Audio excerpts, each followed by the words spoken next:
way.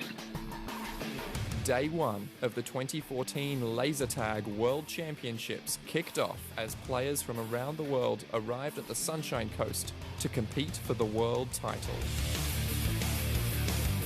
There's a lot of organisational challenges with wrangling this many people, with people coming from all these different countries. They've all started on different pages, so it's a process of bringing all the people together to make the whole thing run smoothly. So this is a consensus rulebook. Some of the rules in it reflect the way the Americans play, some of the rules reflect the way the Australians play, some of the rules reflect input from other countries again. And the idea is to come together and get all the best pieces of every rulebook and get a book that everybody can be happy with so that we can all play together.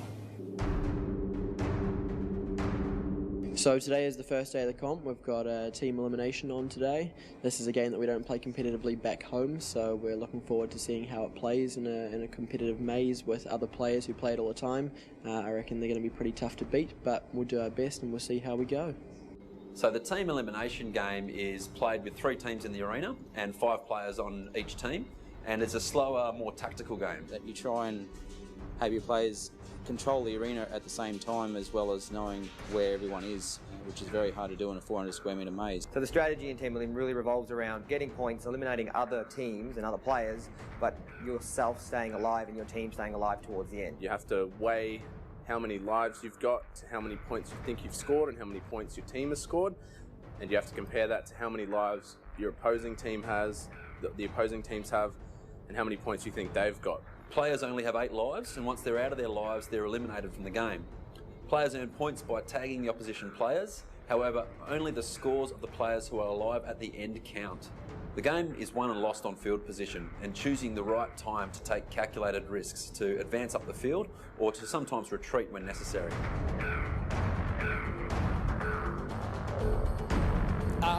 Talking about Team Elim, it's not really a game that we play much here in Australia. It's very much a game that's played predominantly by Finland and by the United States.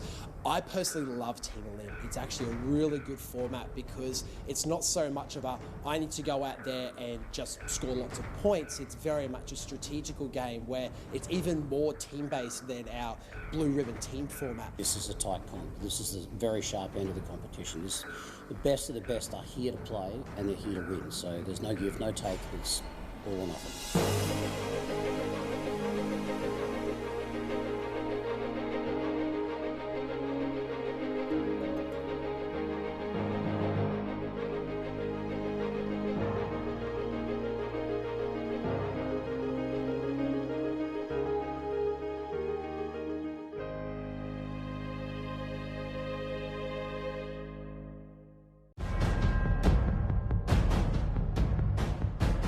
The first day of teams, I was pretty happy about some things, but not so happy about others.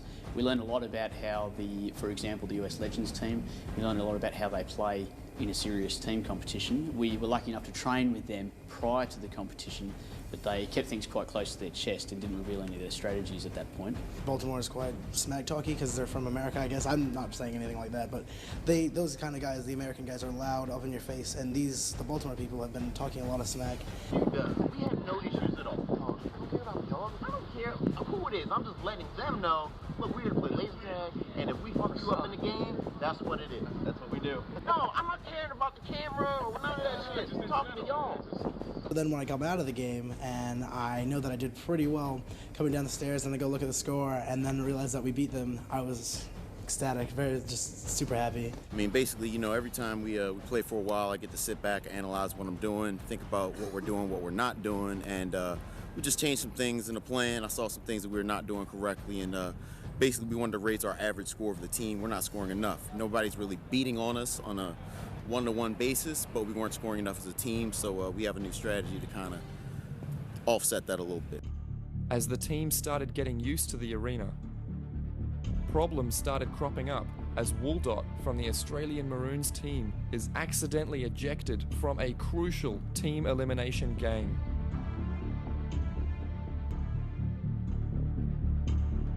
Alright, so what happened today is we went in for our first game of Team Elim. I think we ended up finishing 6, like before the finals, so I think we went in like the 5th game or something like that. And basically what happened, we kind of got off to an alright start. We had an area lockdown, and then I got done for termination, like running. The referee came up to terminate me, and instead of terminating me, which should have taken me out for 8 seconds and took 500 points off, he's taken me out of the game. So we start a game, and the first minute or two of a game is pretty important. What happens is everyone muscles up for position. So all this bloody battling and everything occurs to get position in the arena. Callum decided to wander across to a spot faster than somebody else liked. That person was a referee. Referee goes to give him a penalty. Instead of giving him a penalty, basically takes him out of the game completely. Which essentially cost us about a minute and a half. And it's, yeah, like it being a 10-minute game, that's like 10% of the game, which kind of sucks. And obviously with me not being there, my 4 guys couldn't, our team, you know, we couldn't push out and make any more ground, and it got the other teams to come up on us, and yeah, got belted. We come out of the game, we were pretty close, we got 3rd, but we were pretty close to 2nd, and when we sort of talked to the tournament director about it, there wasn't a direct rule for it, because it was really just a referee error. So if somebody comes up and tries to give you a penalty by accidentally, comes up to give somebody else a penalty by accidentally gives you one, you get 300 points added on. That was the best thing he could have done. He added that on, and we were 60 points off getting through, which is nothing basically. It's like one tag. Yeah, it's pretty widely debated because players do make the best refs, having a better understanding of the game, and it being such a little known game, you can't just hire someone off the street and explain it to them in 5 minutes.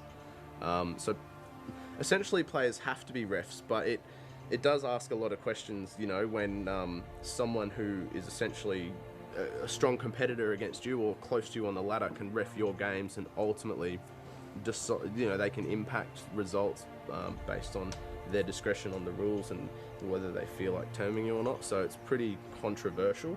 Refereeing's always difficult. You only have one pair of eyes, so wherever you're looking, there's many other players in the area that you're refereeing who you are necessarily not looking at, and so it's very easy to miss calls. It's also very easy in this dark arena, in this very fast-paced game, to make a wrong call. To some extent, players accept that and live with that, and to some extent, players come to me in my role as tournament coordinator, and I have to smooth ruffled feathers. Probably the rules have probably been the worst thing to come across properly, so there's been a bit of miscommunication there.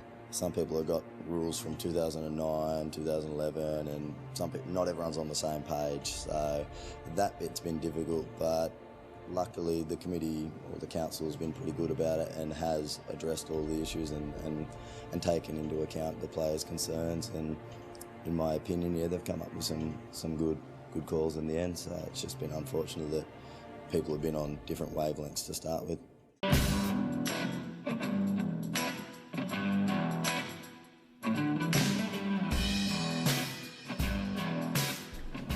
You know what? It's actually a pretty tough competition. It's probably one of the hardest ones I've been in, just because it's not in the United States, and we're in international bounds, and it's a huge bonding experience between teammates. The whole game itself is all strategy.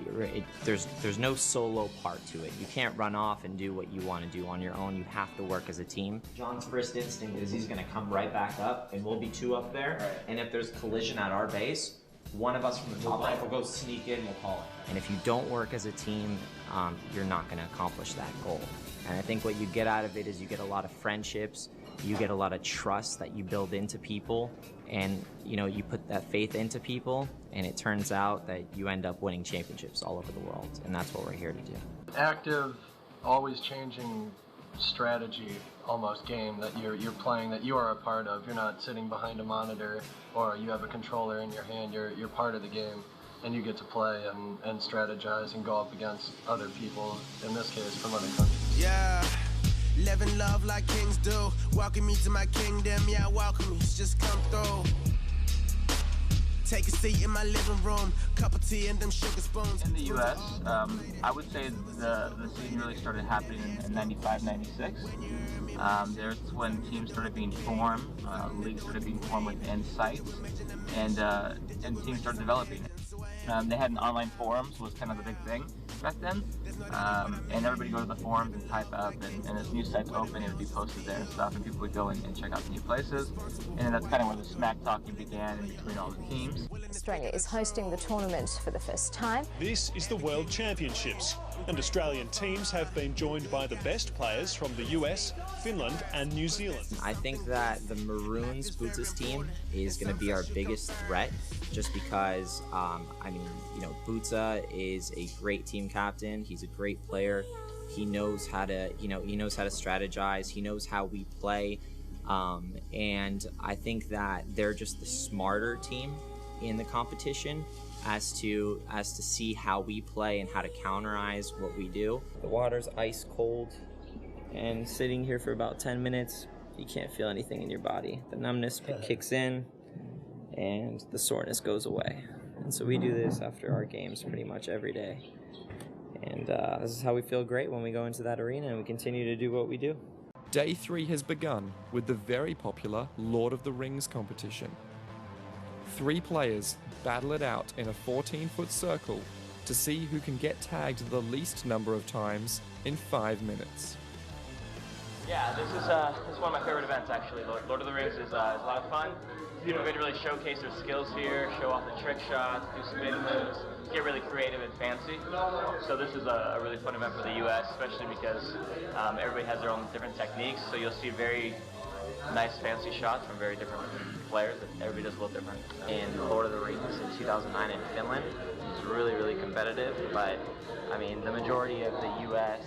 and Finnish players are really good at LOR because they practice from time to time. But who knows? These Australians are getting better. They could definitely be in there with us. Interesting going up against the different play styles.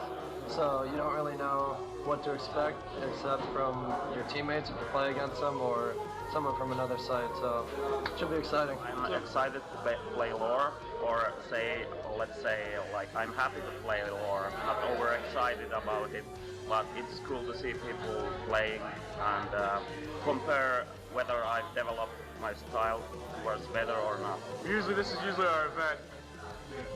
Team, not so much, but floors we're pretty good at. So we might make it far, hopefully. Taking cover well, under fire, and overwhelmed. You take control before it's lost. It's hard to hold with your fingers crossed.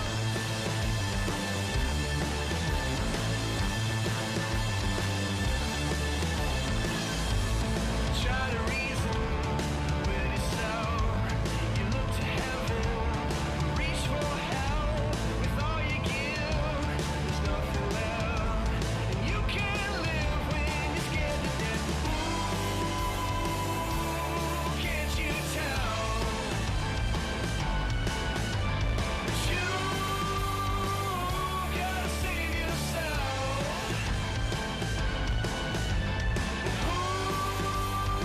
Who's gonna set you free?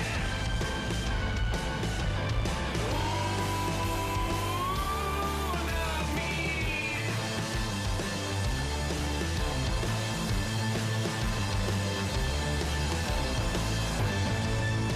It's fun overall. 3 games of finals, can't complain. I was there in 2009, back again in 2014. First or second, third place. I took it down with my boys, we swept it. Thanks. I haven't played in 2 years. I feel great because I'm the first person ever to win the World Championships twice. No one will probably ever do it again. It's great to be here, and I feel great that we pretty much all won a different event. That's what finals is supposed to be like, and that's what we tried to deliver. It was a great game.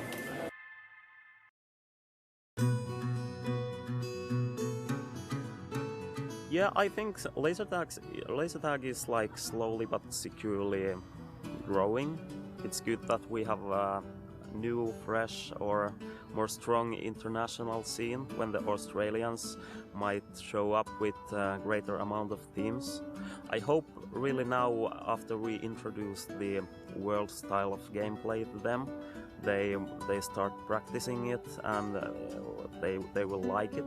So it's the beginning point that we have the big areas with same rules, and then we can broaden it up with small steps. The first part of the teams competition has begun. and already tensions are high between the teams. The 5-man team event is typically the blue ribbon event at any major laser sporting tournament around the world. The team game is interesting because unlike traditional sports, it has 3 teams. So not only is it a physically demanding game that requires a lot of fitness and dexterity, but there's an extremely high amount of mental fortitude required. It brings out a lot of our individual talents, but in a team format.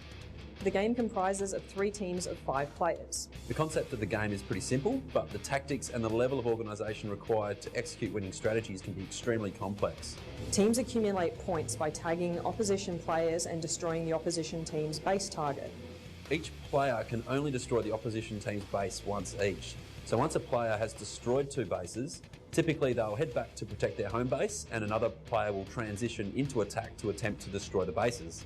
Usually it's the team captain that will coordinate these movements of players between attack and defence. With each player being able to destroy each of the opposition's bases once only, a team can destroy a maximum of 10 bases in a game. Depending on the style of the arena and the tactics being employed by the teams, sometimes you can play very defensive games where very few or no bases are destroyed, and then sometimes you can play games where teams are getting all 10 bases or very close to it. One of the main differences you will experience playing competitive laser tag is the base evacuation rule. Each base target has a protected area surrounding the base. So usually the target is in a room or a defined area that has painted lines on the floor at the entryways to distinguish the perimeter of the base area.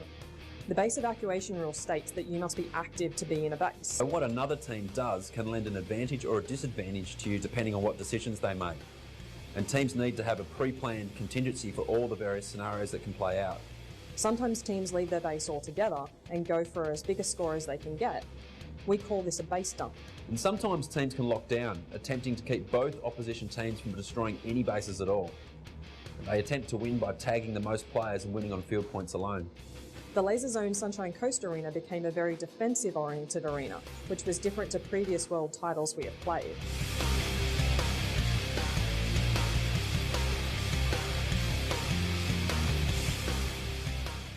We 5-man teed, which is what the majority of teams are doing. It's turned very defensive, and the Maroons weren't very happy by the sounds of their oaths. Hey, my man. Give it up. And you've sat most of the game. Yeah, that's why we're not winning. That's why we are winning. But as the night rolls on, teams are finding their rhythm and getting ready for the finals of the teams competition.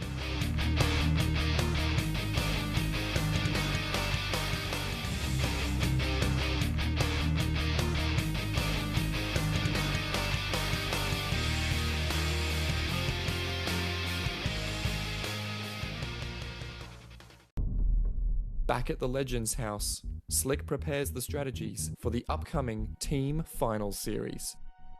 So pretty much what we're doing is we're looking at the results of all the games to see how the other teams are pairing up against each other. Yeah. So what we have posted up on the big screen here is these are all the games that are being played.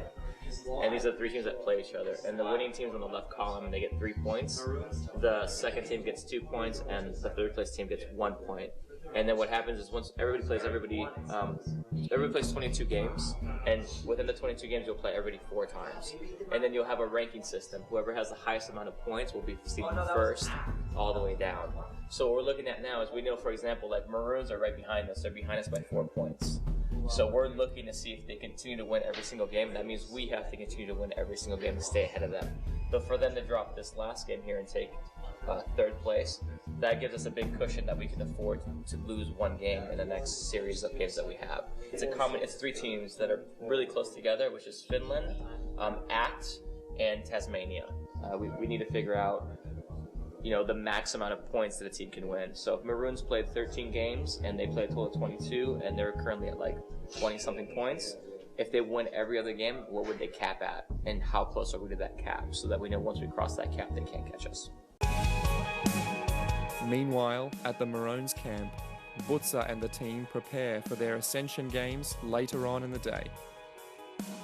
I'd say plan for today is get a little brekkie into us, and then we've probably got an hour or 2 team talk to go through what we're going to do today, and go through a few scenarios. So we've got to, in these lockdown games, we probably have to have a little bit of a got to be brave at some stage and go for the win without getting a third. So it's going to probably end up that we're going to have to pick a team that's out of it by the third game of the final, and be a bit brave at the last minute or two of the final game maybe, and have something up our sleeve that they haven't seen before. We were at the house last night, or last day I guess, before finals. There's Snoopy, and there's a scoreboard of the live feed from the site, so I believe it's the second game of Ascensions. So kind of cool, we get to chill here and hang out with Todd limping his way to the pool. We're about to get the hell out of here. Got Mason, KJ. Everybody looking sexy, getting ready to rock and roll. Right now, we got a couple teams going at it. ACT, Baltimore, and looking like New Zealand A battling it out now for position. Maroons coming in soon. I'm gonna cut out, we're gonna jump in the car, we're gonna roll out, and we'll videotape it from the site once we get there. After 5 grueling days, the teams start preparing for the Ascension. So the Ascension system is our final system, and basically what it means is that every team makes the finals. The final system that's being done for this World Titles is different to what we use in the Australian Nationals. It's fairly similar in the sense that it starts from the bottom and works its way to the top. Everybody on the ladder has a chance to make it to the grand final, but the higher up you are on the ladder, the better your opportunities are to make the grand final. So if you win, you stay in the competition, you keep going through, but if you lose too many games in a row, you get eliminated from the competition, and that'll dictate your final position on the ladder. And it doesn't matter where you place throughout the week when it comes to the final day with Ascensions. The team that finishes on top of the ladder before Ascensions goes straight through to the grand final, and then all the other teams in the competition make the Ascensions. The higher you are on the ladder, the easier it is to make it into the grand final. But some of the team's stress levels are hitting boiling point, while others are having a lot more success than predicted. Games like that, that's the best thing about playing competitive laser tag at a high level. A lot of time playing at home, we can't play as a team because there is no one really competitive with us. Coming away to something like this, where there's really a head-and-head game between the Legends and Finland, for example, it's such an amazing feeling to fight them so hard and to possibly win or possibly not win. The US Baltimore team, who have struggled for most of the week, are hitting some form, finishing 6th before Ascension. They're starting to climb the ladder. First game, so just feeling it out. That's what we gotta do. Especially with the S bracket, you could lose, you keep it in seconds and keep making it all the way to finals. So as long as you get second, no thirds, you're fine. And that's what we did. We took the second, so we just moved on a little bit. Every time we lose, we win. So we never get to skip a game. So we just been playing game after game after game after game. So that's fine. It's cool. I only play elimination games because I eliminate people.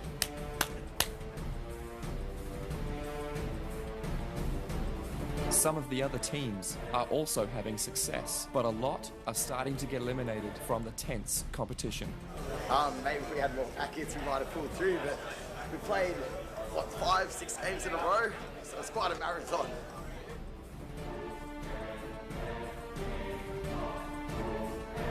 Didn't make the right calls, but we stayed in there, and just towards the end there, we just lost off. We couldn't get the base that we needed. We stayed in 8th. That's what we wanted to appreciate to keep in there. So one of those days. Yeah, I actually had to get a base that game. I broke my streak. I had to get a base. Maybe next time I won't get one. It was a tough battle. Tough battles. Within the first 10 minutes, when there was like 2 minutes left, everyone was departing from their bases, trying to take out each one's base as many times as possible. Yeah, it's a good game. Yeah. It's a great game. Gotta keep it going. How about y'all try and win a game this time? Why y'all play that crap? As the day progresses, Baltimore refuses to be eliminated and win yet another important game. We've effectively moved on again.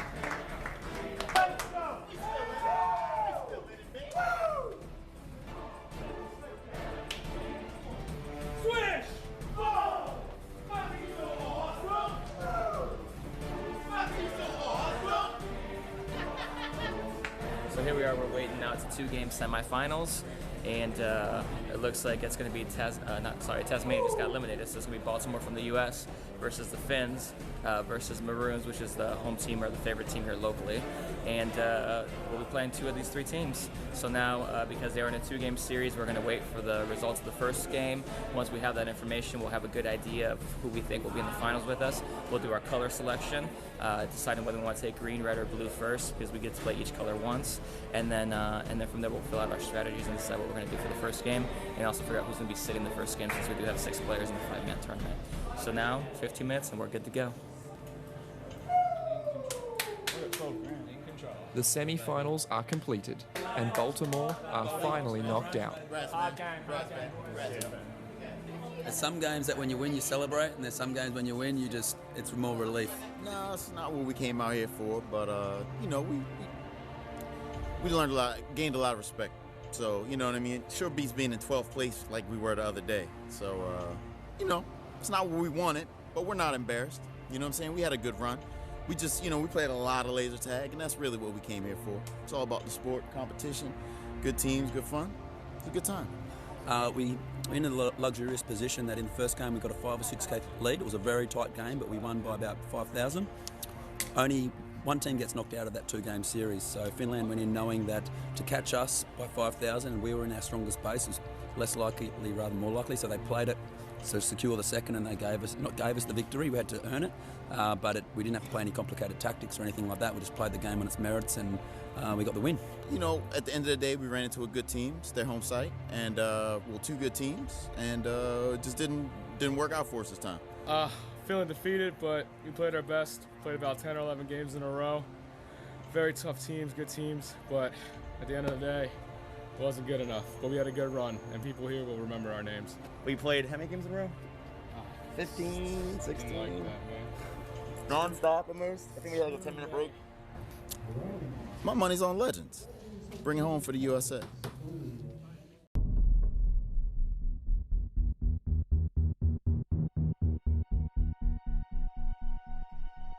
The finals format, we now go into a 3-game series. It's the scoreboards are off. It's a total score of the 3 games, so it's almost like one game with a 5-minute break in the middle where we all change the colour of our packs. And yeah, we'll see the scores from the final game only out of that, and then we'll find out the final results of the dinner tonight. Feeling good, yeah. The game's coming together. We've got, feel like we've got our game down. We're ready for whatever they can throw at us. We'll give it our best, and we got a Finn, an Aussie, and a US team in the final, so it couldn't have worked out better. All 3 teams are worthy victors, so we'll go in there, we'll give it our best shot, and hopefully we can fly the flag for Aussie.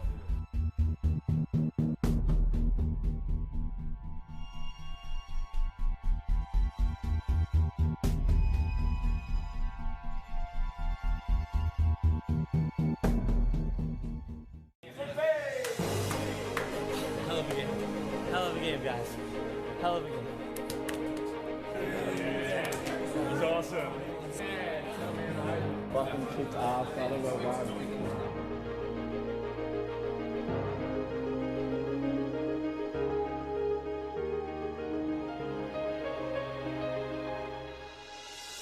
Well, it's hard to say. Like, I enjoyed watching the scores from the last match.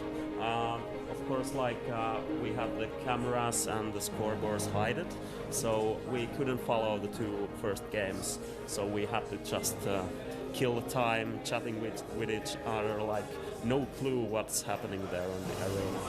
But I would have enjoyed more playing there. Hopefully next time I will get a good team. We're happy. We feel that was enough to win and to take that tournament. We feel that we won every single event as Legends. I think we won triples. I think we won solos. We know that we took first, second, and third in Lord of the Rings. We know we took first in Eliminator already, and I'm pretty sure we just won teams. So I think it might be a clean sweep for first places for Legends, which will be phenomenal. We'll find out in a couple hours at dinner.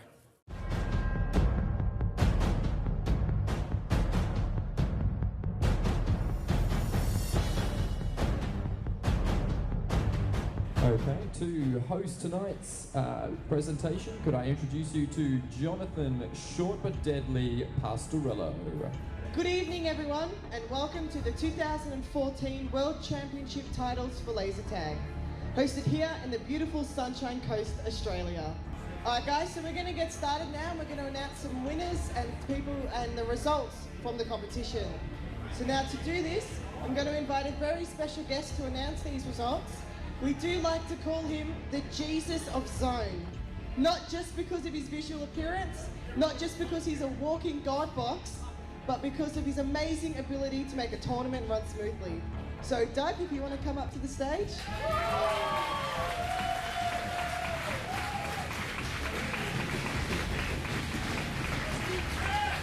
The first event of the tournament is the team elimination event. So, third place, can we get them up here so that we can give them a trophy? In Worlds 2014 Team Elimination, Finland.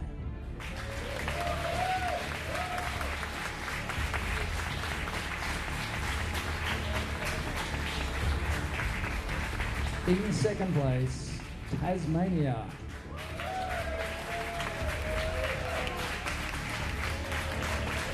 In first place, US Legends.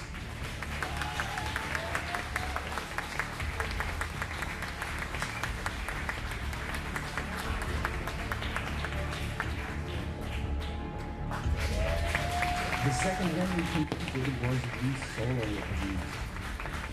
In alphabetical order, the top 3 places are Ninja, Slick and Xylitol. Can we get those 3 players up on stage?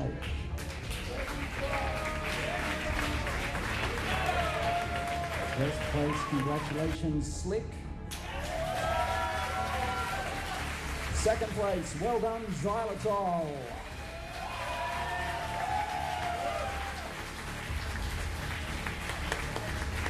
The next event we completed was the triples event. 3 teams know that they've got a trophy. In alphabetical order by first player, up here on stage, Ace, Dot and Trigger Happy, Snoopy, Punisher and Slick, Bulldog, Mad Cans and Beefy. Come on up.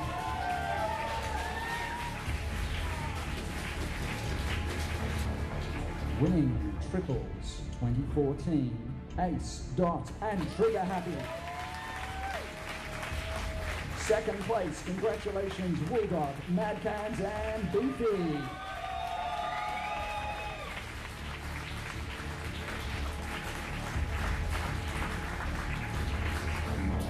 Come up here on stage in alphabetical order, Ace, Punisher and Sleeper.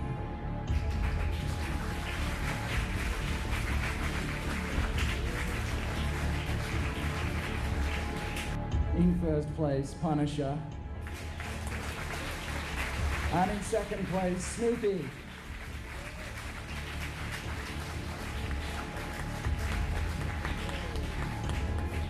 The team event, the main event. Teams from 4 different nations competing in an 88-game round robin, followed by an ascension, followed by a 3-game grand final series. Let's get up on stage first, Finland and Maroons and US Legends.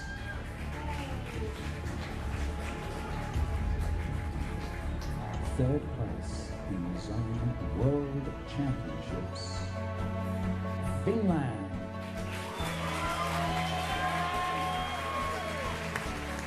In second place, congratulations on the run. In first place, US Legends.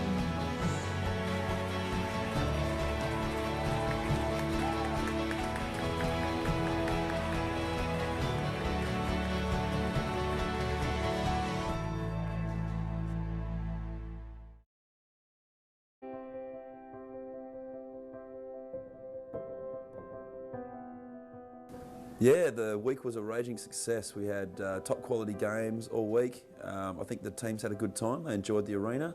All the events ran pretty smoothly. Yeah, there's clearly different playing cultures in all the countries, but I was really impressed by all countries, how they just really made every effort to get along. So really want to thank everybody that had faith in us and backed us on our Kickstarter program. That's This project, this Kickstarter project and this documentary is going to be a huge step for laser tag and letting people know more about it and what it's all about and exposing it. So really want to share our utmost gratitude to all the people that backed the project. We'll be there in 2 years, and we look forward to seeing you there as well, hopefully. It is what it is, man. It's all good though, man. But thanks for being here. Yo. We like Zone, we like the competition, we like y'all camera crew coming out and shooting us and giving a little shine to our little sport that we enjoy playing so much. So hopefully y'all tune in next time. You know what I mean? See you next year.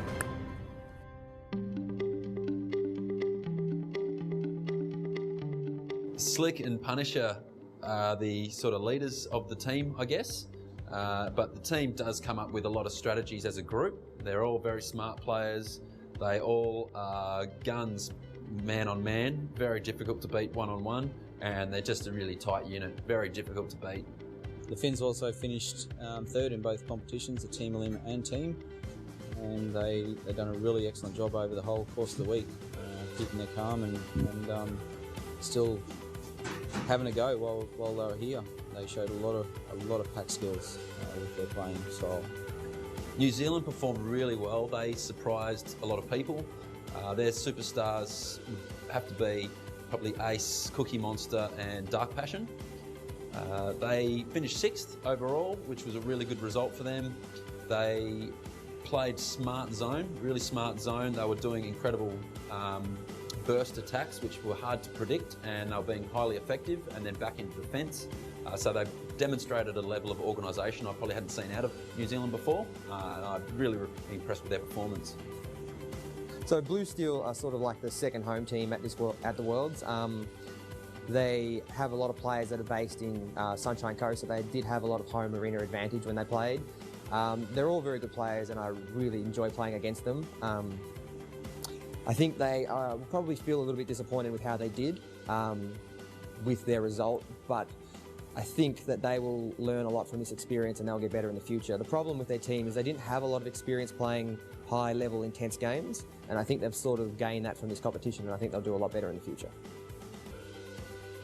Parasite guys, they were really sort of a mixed team of Kiwis and Australians. They were really here for the experience, I guess, and to be involved in the world title is a huge privilege, and so they finished 11th. I think they got out of it what they were expecting, which was to come and have a good time, play some of the world's best players.